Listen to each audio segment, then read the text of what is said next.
Muito bem, vamos falar para essa prova global dos elementos mórficos, que nós chamamos naturalmente de elementos estruturais ou simplesmente de morfemas.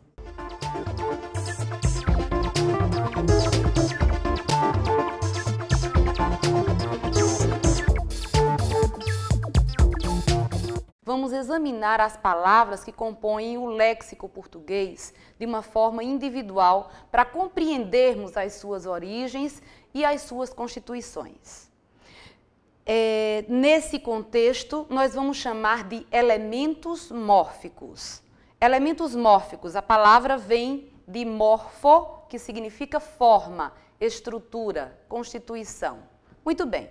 Esses morfemas nós procuramos definir da seguinte forma: são unidades significativas que se combinam no interior das palavras para formar todo o seu conjunto significativo. Muito bem, os morfemas são 5. Nós temos o radical, os afixos, a vogal temática, o tema e as desinências. Vamos começar pelo radical. O radical é o mais importante porque ele constitui a base significativa das palavras. É a partir do radical que nós podemos formar novas palavras. Palavras formadas a partir de um mesmo radical, nós chamamos de cognatas. São palavras que derivam de um mesmo radical e formam aquilo que nós chamamos de famílias de palavras. Muito bem. O radical pode também agregar outros elementos formadores de palavras, como vai ser o caso posteriormente dos afixos que nós vamos falar em seguida. Vamos tomar como exemplo, para compreendermos melhor como identificar o radical, uma palavra primitiva conhecida, pedra, por exemplo, né? Nós temos a palavra pedra, que é uma palavra primitiva, do latim petri. Muito bem. A gente pode formar a partir de pedra. Pedreira, pedrinha, pedregulho, apedrejar e assim por diante. Teríamos uma lista vasta sobre isso. Qual é a parte dessa palavra, na formação dessas novas palavras, que permaneceu invariável? Foi o grupo P-E-D-R. Então, pedre vai ser o radical da palavra. O segundo elemento mórfico são os afixos. O que é que nós chamamos de afixos? São os elementos mórficos ou morfemas que se agregam a esse radical, antes ou depois dele, para formar novas palavras. Quando esse afixo se agrega antes do radical, nós chamamos esse afixo de prefixo. Quando se agrega depois dele, nós chamamos de sufixo. É lógico que é preciso ter uma noção clara de que a maioria dos prefixos e sufixos são de origem grega e latina, assim como também a maioria dos radicais são gregos e latinos. Os prefixos, vamos exemplificar na palavra que já tomamos como exemplo para o radical, pedra. Como é que eu posso formar uma nova palavra acrescentando um prefixo? Apedrejar, né? Então, esse a é um prefixo que vai formar, vai modificar toda a origem da palavra. Eu vou formar, inclusive, um verbo. Do substantivo pedra, eu formei o verbo apedrejar. Acho que está claro a compreensão do que sejam os afixos.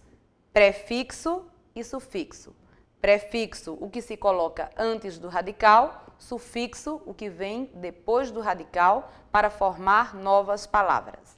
Vamos agora compreender o que é vogal temática. O próprio nome já sugere, né? É um morfema ou elemento mórfico representado por uma vogal.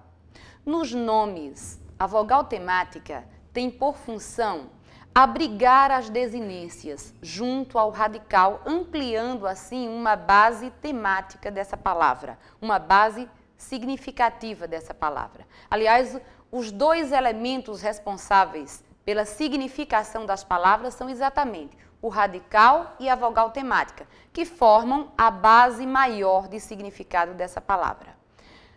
As vogais temáticas nominais são representadas por A, E e O. A, E e O. Não existe vogal temática nominal em I nem em U. Muito bem.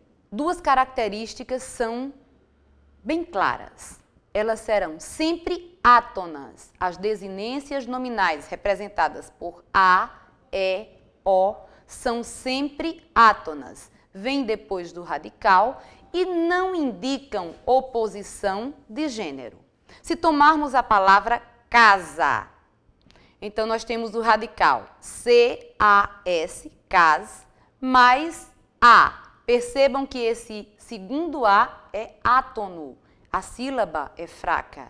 Então, representa a vogal temática, significando que a palavra casa é formada por dois elementos mórficos, radical e vogal temática. Vamos para as desinências verbais. Elas têm características diferentes, até porque os verbos também apresentam características diferentes dos nomes. E entenda-se de forma muito clara. Quando nós falamos de nomes, falamos de substantivos e de adjetivos. As vogais temáticas verbais, elas têm como função básica indicar a conjugação a que o verbo pertence. Só para lembrar, o verbo possui 3 conjugações. A R, os verbos que pertencem à primeira conjugação terminam sempre em AR. Segunda conjugação, ER. Terceira conjugação, IR. Portanto, as vogais temáticas verbais são representadas pelas vogais A, E, I. Não existe vogal temática verbal em O nem em U, obviamente. Então, vamos lá. Nos verbos, a vogal temática tem a função de indicar a conjugação a que esse verbo pertence. Portanto, nos verbos de primeira conjugação, a vogal temática será obrigatoriamente A. Nos verbos de segunda conjugação, a vogal temática será obrigatoriamente E. E nos verbos de terceira conjugação, a vogal temática será sempre I. Ela vem sempre depois do radical e serve para abrigar as desinências das palavras. As desinências que são, na verdade, as variações, as flexões das palavras, nos nomes e nos verbos. Então, no verbo, por exemplo, o verbo cantava, nós temos os seguintes elementos mórficos. Cante, que é o radical, a, logo após esse radical, que é a vogal temática de primeira conjugação, vá, que é uma desinência modo temporal. Posteriormente, nós falaremos. Então, a vogal temática junto ao radical, ela vai formar a base temática maior, que nós vamos chamar do quarto elemento mórfico, que é tema. Tema nada mais é do que vogal temática mais radical, implicando que a palavra que não tem vogal temática, ela também não possuirá o tema. Vamos ver outros exemplos de vogais temáticas verbais. No verbo escreve, ele escreve. O radical escreve até a letra V, o E seria a vogal temática de segunda conjugação. Escreve, na verdade, é o tema formado pelo radical mais a vogal temática de segunda conjugação. Acho que ficou claro aí como perceber, como identificar as vogais temáticas nos nomes e nos verbos. Deste modo, vamos falar agora do quinto elemento mórfico. São 5. Então, o quinto vai ser exatamente a desinência, ou as desinências nominais e verbais. Muito bem.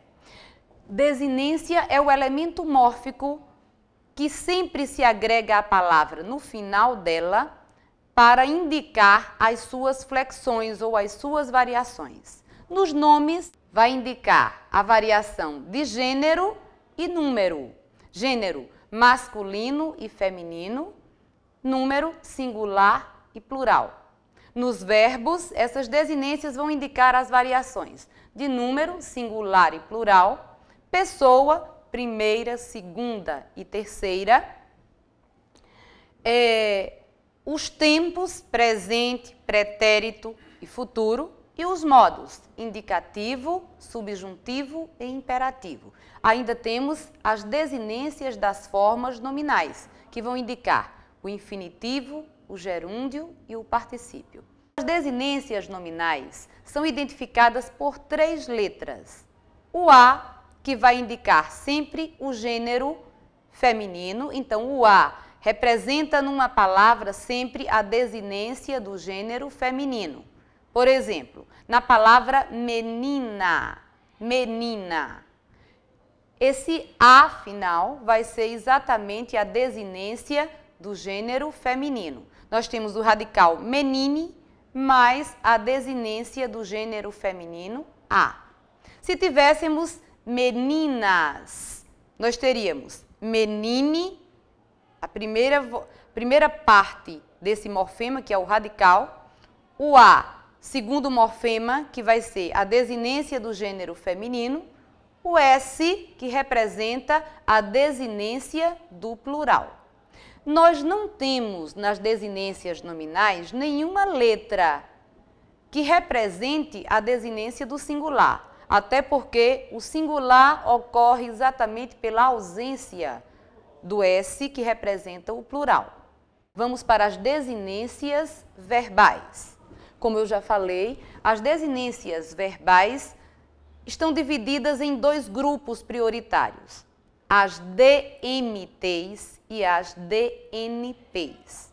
DNP nós vamos denominar de desinência de número e pessoa, ou desinência número pessoal. Nos verbos, nós distinguimos muito fácil essas desinências. Por exemplo, o verbo amaremos, e precisamos amar bastante. Então, amaremos, nós vamos dividir de forma bem cuidadosa os elementos mórficos dessa palavra. Nós temos o radical AM, ame. Nós temos a vogal temática A, de primeira conjugação, que vem logo depois do radical, formando o tema ama. Nós temos ré, que representa a DMT, ou seja, a desinência de modo e tempo. Se vocês perceberem, todos os verbos de primeira conjugação, ou seja, aqueles que terminam em AR, que no futuro do presente do modo indicativo, nós teremos sempre esse mesmo modelo. Vamos tentar conjugar. Eu amarei, tu amarás, ele amará. Nós amaremos, vós amareis, eles amarão. Então percebam que as DMTs aí são caracterizadas por ré e rá. É um modelo que se faz fixo em todos os verbos de primeira conjugação no futuro do presente e do modo indicativo. Por isso que a gente vai chamar de DMT. A desinência, ela tem essa função. Ela passa uma informação, é uma unidadezinha, um pedacinho da palavra, mas com uma informação grande.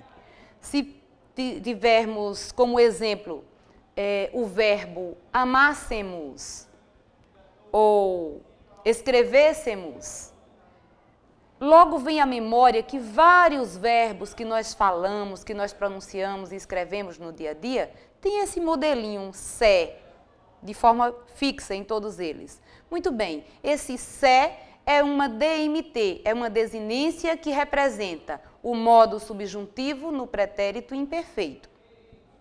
Mas vamos falar do outro pedacinho que faltou do verbo amaremos.